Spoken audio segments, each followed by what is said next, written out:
আপনার নাম শুনেছেন, দেখেন একদিকে তিনি পয়গম্বর ছিলেন, নবী ছিলেন, অন্যদিকে তিনি বাদশা ছিলেন। ওনার নাম সবাই জানেন, হযরতে সুলাইমান আলাইহিস সালাম। জোরে বলেন নাম কি? উনি ছিলেন আমাদের নবী পৃথিবীতে আসার ৪৫০০ বছর আগে। কথাটা বুঝবেন। মিলাদুন নবীকে স্মরণ করে আজকে যারা মাহফিল করলেন চমৎকার সওয়াব পাবেন। আজকে তো অনেকে মিলাদুন নবী চায় না, জোর করে মিলাদুন নবীকে বাদ দিয়ে সিরাতুন নবী চায়।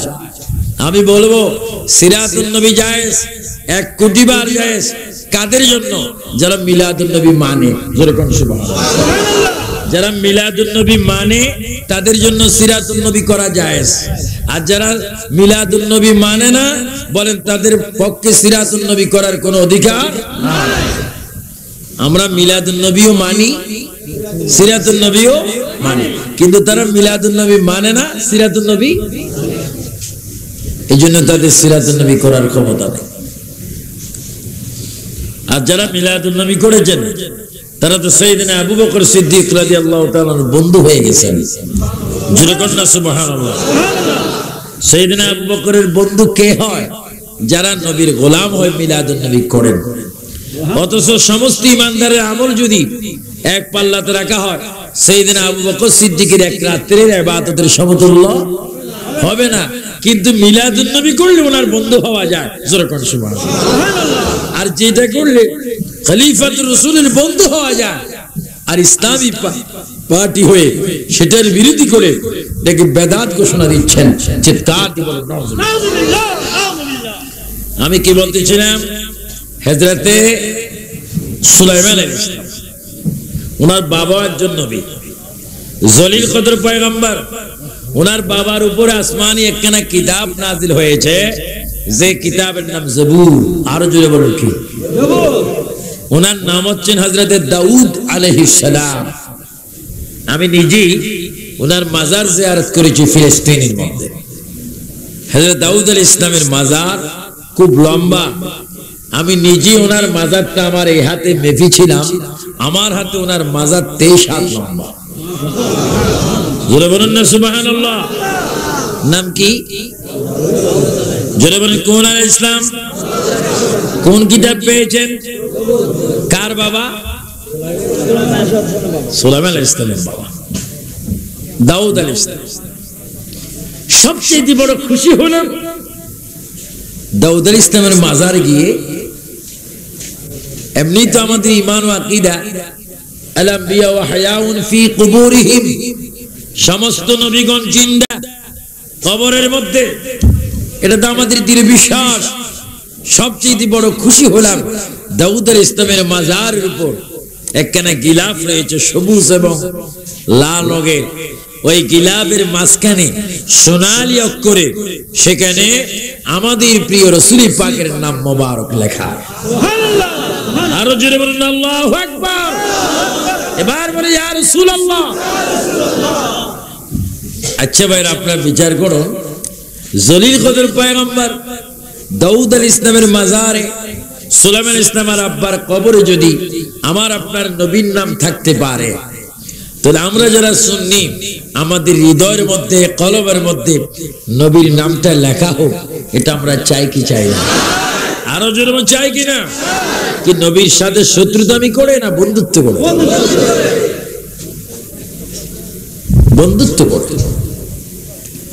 দাউদ আলাইহিস সালাম তিনি বড় একজন পয়গম্বর। ওনার সন্তান হযরতে সুলাইমান আলাইহিস সালাম। ওনার কথা শুনতেন বাতাস, ওনার আওতাধীন ছিল জিন।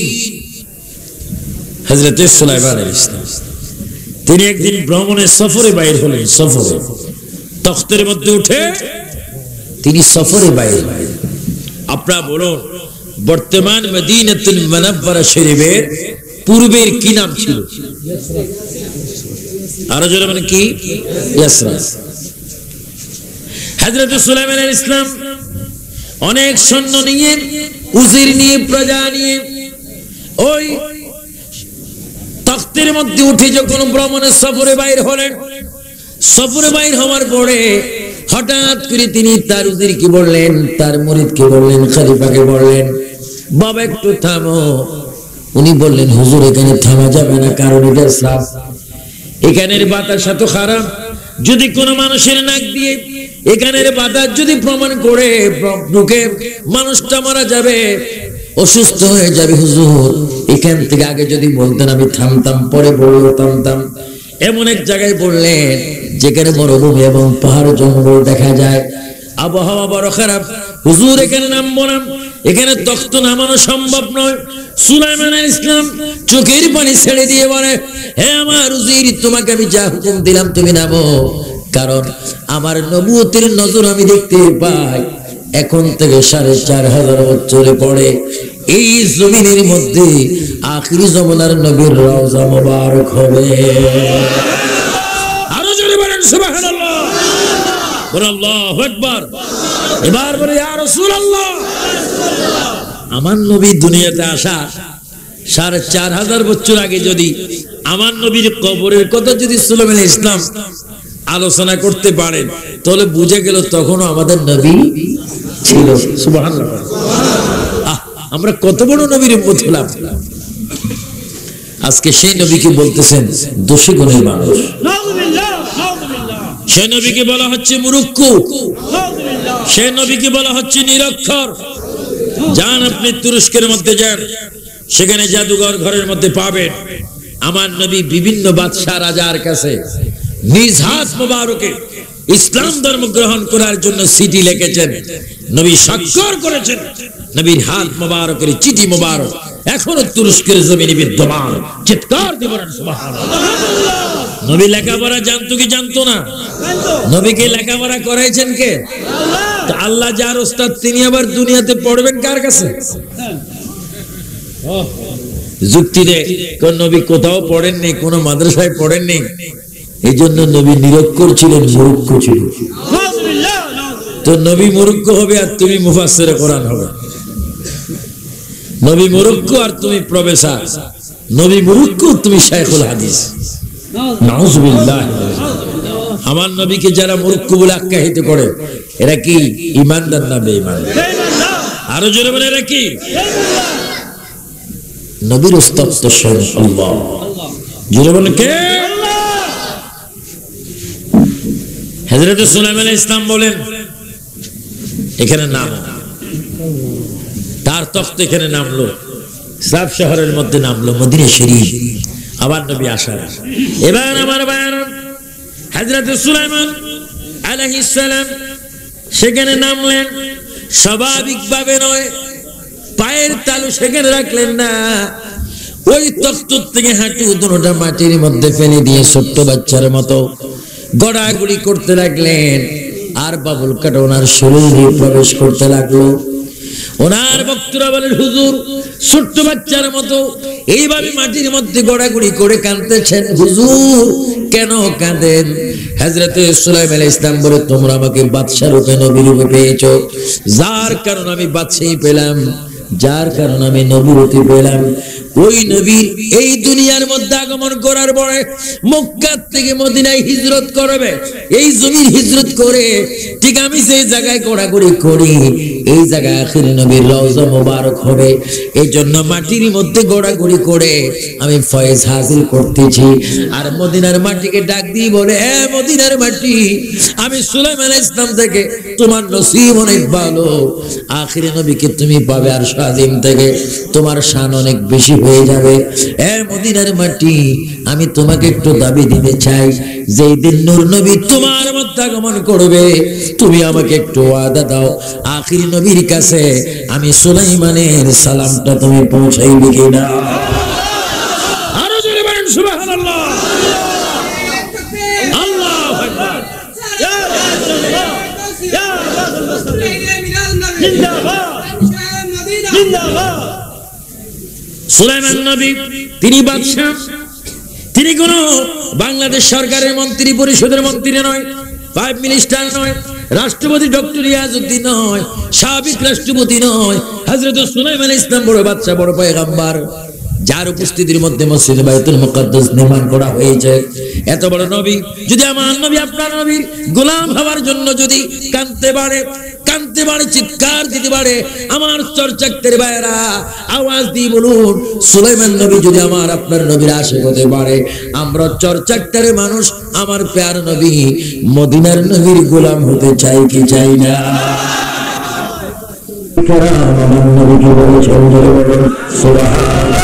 শুধু তাই নয়, আসসালামু আলাইকা আইয়ুহান নবী, সুন্নিরা বলেন না, আমার ভাই আসলে সব বলেন না, রাজা বলে না, প্রজা বলে না, আসসালামু আলাইকা আইয়ুহান নবী বলে আমার আল্লাহ পাক আমার নবীকে সালাম দিয়ে জন্য বলেন সুবহানাল্লাহ, আল্লাহু আকবার বলেন।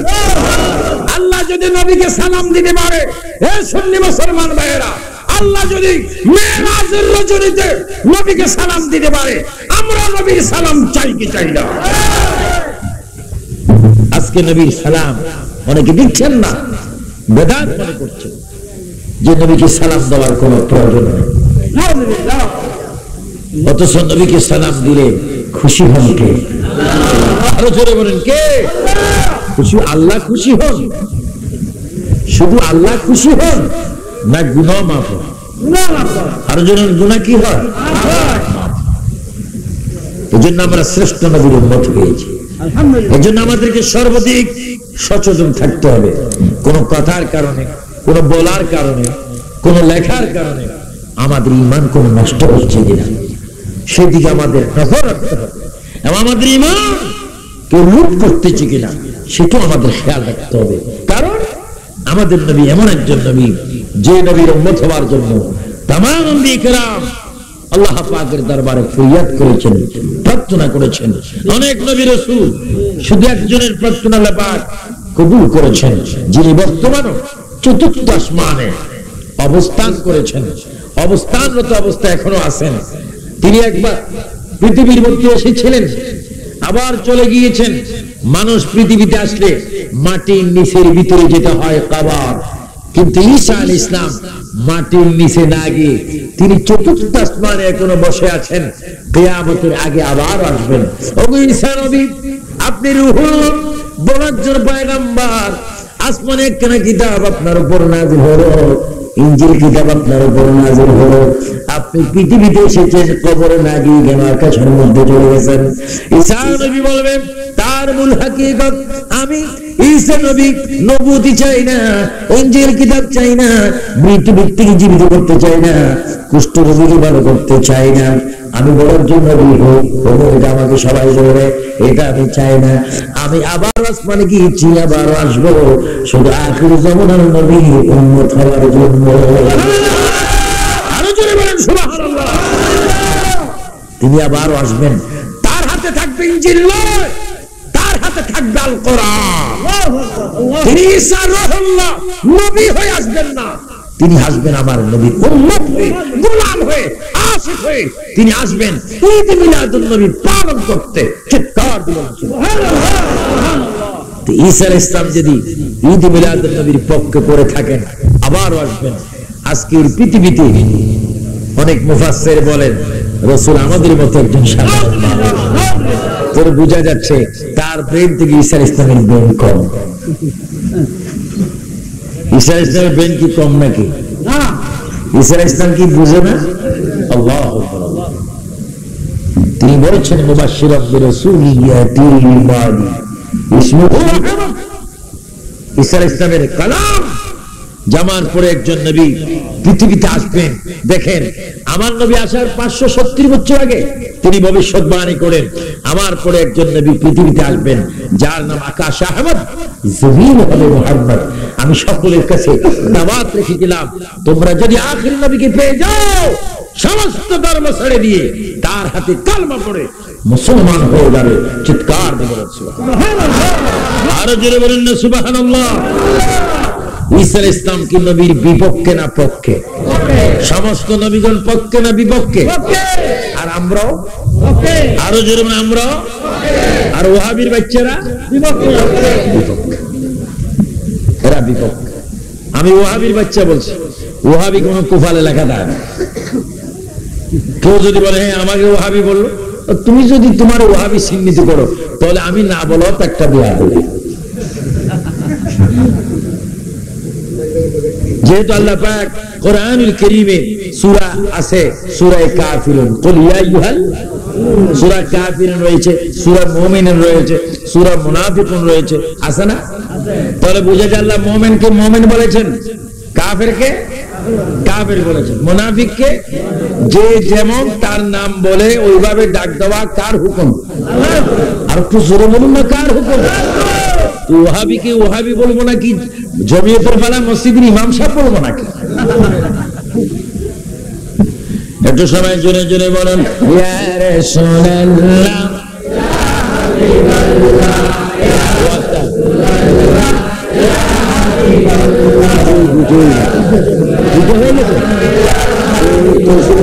ইয়া রাসূলুল্লাহ,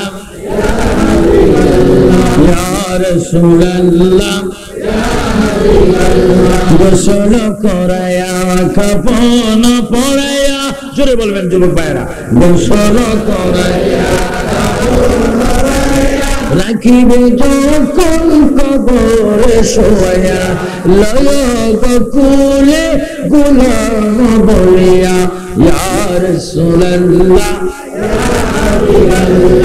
ইয়া রাসূলুল্লাহ, অন্ধকার কবরে যখন দিবে আমাকে, বলেন অন্ধকার কবরে যখন দিবে আমাকে, থাকিবেন নবীজি আমারই কবরে। সুবহানাল্লাহ। আমার আপনার কবরের নবী চাই কি চাই না? বিসমিল্লাহি ওয়া আলা মিল্লাতি রাসূলুল্লাহ বলা হয় কি হয় না? চট্টগ্রাম যখন কফিন নিয়ে লাশ নিয়ে গোরস্তানের দিকে রওনা হয়, আল্লাহু রাব্বি মুহাম্মদ নবী, আল্লাহু রাব্বি মুহাম্মদ নবী বলা হয় কি হয় না? সুবহানাল্লাহ বলেন সুবহানাল্লাহ। ওই মুহূর্তে জিয়া সাহেব নেই, শেখ সাহেব নেই, এরশাদ সাহেব নেই, আমি নেই, আপনি নেই, মেয়র নেই, হ্যাঁ কমিশনার নেই, চেয়ারম্যান নেই, যেখানে কেউ নেই সেখানে আমার নবী বলে আমি আছি। আরো জোরে বলেন না সুবহানাল্লাহ।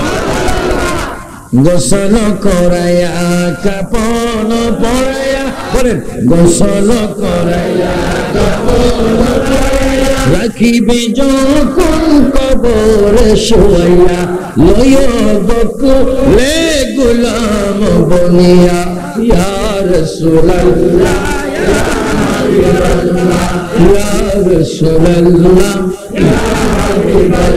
মনকে নাকি রাশিয়া সওয়াল করবে বসায়া, মনকে নাকি রাশিয়া সওয়াল করবে বসায়া, দিও বনবী পর্দা উঠাইয়া, করিব সালাম কদম দরিয়া, ইয়া রাসূলুল্লাহ, ইয়া রাসূলুল্লাহ, গভীর মনোযোগ। হযরত ঈসা রূহুল্লাহ আবার তিনি পৃথিবীর মধ্যে আসবেন আমার আপনার নবীর উম্মত হয়ে। তোরে বোঝা গেল যত বড় নবী হোক না কেন আমার নবীর সাথে সম্পর্ক থাকতে হবে কি হবে না?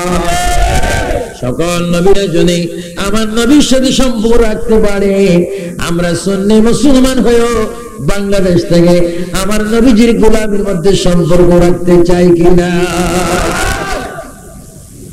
যারা সম্পর্ক রেখেছেন তারা ওলি হয়ে গেছে, যারা সম্পর্ক রেখেছেন গৌসুস সাকালাইন হয়ে গেছে।